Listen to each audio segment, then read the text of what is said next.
Lakshman ಸವದಿಗೆ DCM ಪಟ್ಟ ಸಿಗುತ್ತಾ? Lakshmi ಹೆಬ್ಬಾಳ್ಕರ್ಗೆ DCM ಪಟ್ಟ ದಕ್ಕುತ್ತಾ? ಸಚಿವ ಸತೀಶ್ ಜಾರಕಿಹೊಳಿ ಯೂಟರ್ ರಹಸ್ಯವೇನು? ನಮಸ್ಕಾರ ವೀಕ್ಷಕರೇ, ಸುಪ್ರೀಂ ಟಿವಿ ನ್ಯೂಸ್ಗೆ ಸ್ವಾಗತ. ನಾನು ಅಶ್ವಥ್. 2028ಕ್ಕೆ ನಾನೇ ಸಿಎಂ ಅಂತಂತ ಹೇಳಿ ಈಗಾಗಲೇ ಸತೀಶ್ ಜಾರಕಿಹೊಳಿ ಅವರು ಹೇಳ್ಕೊಂಡು ಬರ್ತಲೇ ಇದ್ರು. ಜೊತೆಗೆ ಅವರ ಮಗಳು ಕೂಡ ನಮ್ಮ ತಂದೆಯೇ 2028ಕ್ಕೆ ಸಿಎಂ ಆಗ್ತಾರೆ, ಅದರಲ್ಲಿ ಡೌಟೇ ಇಲ್ಲ ಅಂತಂತ ಹೇಳಿ ಅವರು ಕೂಡ ಹೇಳಿದ್ರು. ಮುಂದಿನ 2028ಕ್ಕೆ ತಾವು ಕೂಡ ಮುಖ್ಯಮಂತ್ರಿ ಅಭ್ಯರ್ಥಿ ಎಂದು ಪ್ರತಿಪಾದಿಸುತ್ತಂತಹ ಲೋಕೋಪಯೋಗಿ ಸಚಿವ ಸತೀಶ್ ಜಾರಕಿಹೊಳಿ ಇದ್ದಕ್ಕಿದ್ದಂತೆ ಯೂಟರ್ನ್ ಹೊಡೆದಿದ್ದಾರೆ. ಎಸ್, ರಾಜ್ಯ ರಾಜಕಾರಣದಲ್ಲಿ ಯಾವಾಗ ಏನ್ ಬೇಕಾದರೂ ಆಗುತ್ತೆ ಅನ್ನೋದಕ್ಕೆ ಸತೀಶ್ ಜಾರಕಿಹೊಳಿ ಅವರ ಮಾತುಗಳೇ ಈಗ ಸಾಕ್ಷಿಯಾಗಿರುವಂತಹದ್ದು.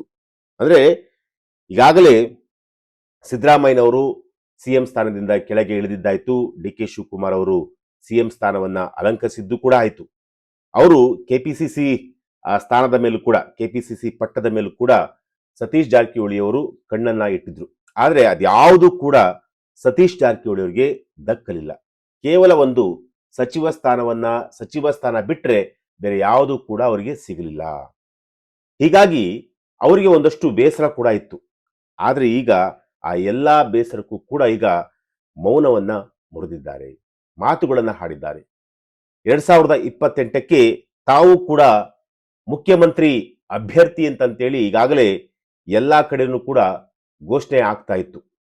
ಆದ್ರೆ ಈಗ ಇದ್ದಕ್ಕಿದ್ದಂತೆ ಸತೀಶ್ ಜಾರಕಿಹೊಳಿ ಅವರು ಕಂಪ್ಲೀಟ್ ಆಗಿ ಯೂಟರ್ನ್ ಹೊಡೆದಿದ್ದಾರೆ.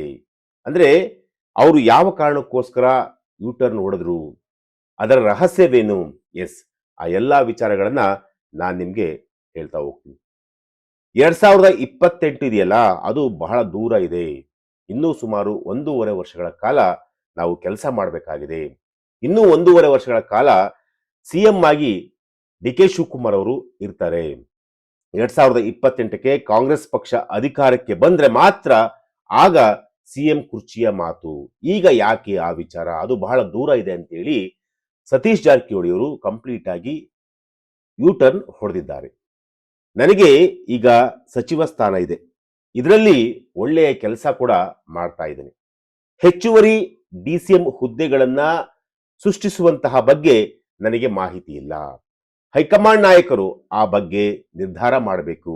ಆದರೆ ಡಿಸಿಎಂ ಹುದ್ದೆಗಳನ್ನ ಹೆಚ್ಚಿಸಿ ಸಮುದಾಯದ ಮುಖಂಡರನ್ನ ನೇಮಿಸುವುದರಿಂದ ಕಾಂಗ್ರೆಸ್ನ ಬಲ ಹೆಚ್ಚಾಗುತ್ತೆ.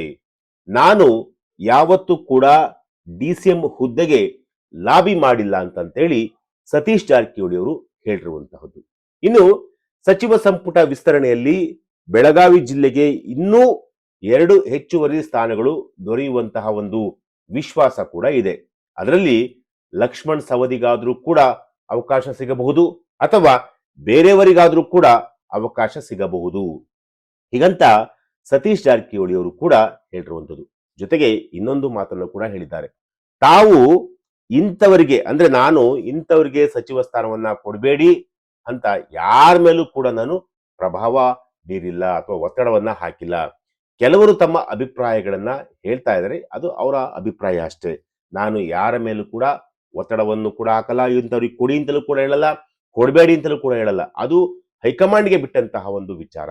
ಹೈಕಮಾಂಡ್ ಯಾವ ನಾಯಕರನ್ನ ಯಾರಿಗೆ ಸಚಿವ ಸ್ಥಾನವನ್ನ ಕೊಡಬೇಕು ಅಂತ ನಿರ್ಧಾರ ಮಾಡ್ತಾರೋ ಅವ್ರಿಗೆ ಕೊಡ್ತಾರೆ. ನನ್ನ ಮಾತನ್ನ ಕೇಳಿ ಹೈಕಮಾಂಡ್ ನಿರ್ಧಾರ ಮಾಡ್ಲಿಕ್ಕೆ ಸಾಧ್ಯನೇ ಇಲ್ಲ ಅಂತಂತ ಹೇಳಿ ಈಗ ಸತೀಶ್ ಜಾರಕಿಹೊಳಿ ಅವರು ಹೇಳಿರುವಂಥದ್ದು. ಅಂದ್ರೆ ಸತೀಶ್ ಜಾರಕಿಹೊಳಿ ಅವರು ಕಂಪ್ಲೀಟ್ ಆಗಿ ಮೌನ ವಹಿಸಿದ್ದಾರೆ. ಈ ಮೌನದ ರಹಸ್ಯವೇನು, ಮೌನದ ಹಿಂದಿರುವಂತಹ ಗುಟ್ಟೇನು ಅನ್ನೋದು ಕೂಡ ಈಗ ಬಹಳ ಚರ್ಚೆಗೂ ಕೂಡ ಆಗ್ತಿರುವಂಥದ್ದು. ಯಾಕೆಂತಂದ್ರೆ ಈ ಹಿಂದೆ ಸಿದ್ದರಾಮಯ್ಯ ಅವರ ಸಚಿವ ಸಂಪುಟದಲ್ಲಿ ಏನು ಮಂತ್ರಿ ಸ್ಥಾನದಲ್ಲಿದ್ದಂತಹ ಸತೀಶ್ ಜಾರಕಿಹೊಳಿ ಅವರು ಕಂಪ್ಲೀಟ್ ಆಗಿ ಬ್ಯಾಟ್ ಬೀಸ್ತಾ ಇದ್ರು ಸಿದ್ದರಾಮಯ್ಯನವರ ಪರ. ಈಗ ಸಿದ್ದರಾಮಯ್ಯನವರ ಪರವಾಗಿಯೂ ಕೂಡ ಮಾತನಾಡ್ತಿಲ್ಲ, ವಿರುದ್ಧವಾಗಿಯೂ ಕೂಡ ಮಾತನಾಡ್ತಿಲ್ಲ. ಅಥವಾ ನಮಗೆ ಬೇಸರ ಇರುವಂತಹದ್ದು ನಿಜ, ಆದ್ರೆ ಆ ಬೇಸರ ಏನು ರಾಜ್ಯ ಮಟ್ಟದಲ್ಲಿ ಚರ್ಚೆ ಆಗುವಂತಹ ಒಂದು ವಿಚಾರ ಏನಿಲ್ಲ. ಈ ರೀತಿಯಾಗಿ ಒಂದಷ್ಟು ಮಾತುಗಳನ್ನ ಸಿದ್ದರಾಮಯ್ಯನವರ ಬಗ್ಗೆ ಹೇಳ್ತಿದ್ದಾರೆ. ಆದ್ರೆ ಈಗ ಡಿಸಿಎಂ ವಿಚಾರಕ್ಕೆ ಸಂಬಂಧಪಟ್ಟಂತೆ, ಜೊತೆಗೆ ಸಿಎಂ ವಿಚಾರಕ್ಕೆ ಸಂಬಂಧಪಟ್ಟಂತೆ, ಸಿಎಂ ಆಗುವಂತ ಅಂದ್ರೆ 2028ಕ್ಕೆ ಸಿಎಂ ಆಗುವಂತಹ ಒಂದು ವಿಚಾರ ಸಿಎಂ ಆಗುವಂತಹ ಒಂದು ವಿಚಾರಕ್ಕೆ ಸಂಬಂಧಪಟ್ಟಂತೆ ಸತೀಶ್ ಜಾರಕಿಹೊಳಿ ಅವರು ಎಲ್ಲೂ ಕೂಡ ಈಗ ಸ್ಟೇಟ್ಮೆಂಟ್ ಅನ್ನ ಕೊಡ್ತಿಲ್ಲ. ಅವ್ರ ಮಗಳು ಕೂಡ ಈಗ ಏನು ನಮ್ಮ ನಮ್ಮ ತಂದೆ 2028ಕ್ಕೆ ಸಿಎಂ ಆಗೇ ಆಗ್ತಾರೆ ಅನ್ನೋ ಒಂದು ವಿಶ್ವಾಸವನ್ನು ಕೂಡ ವ್ಯಕ್ತಪಡಿಸಿದ್ರು. ಆ ರೀತಿಯಾದಂತಹ ಒಂದು ಆಸೆ ಕೂಡ ವ್ಯಕ್ತಪಡಿಸೋದನ್ನ ತಪ್ಪು ಅಂತ ಏನು ಹೇಳಲ್ಲ.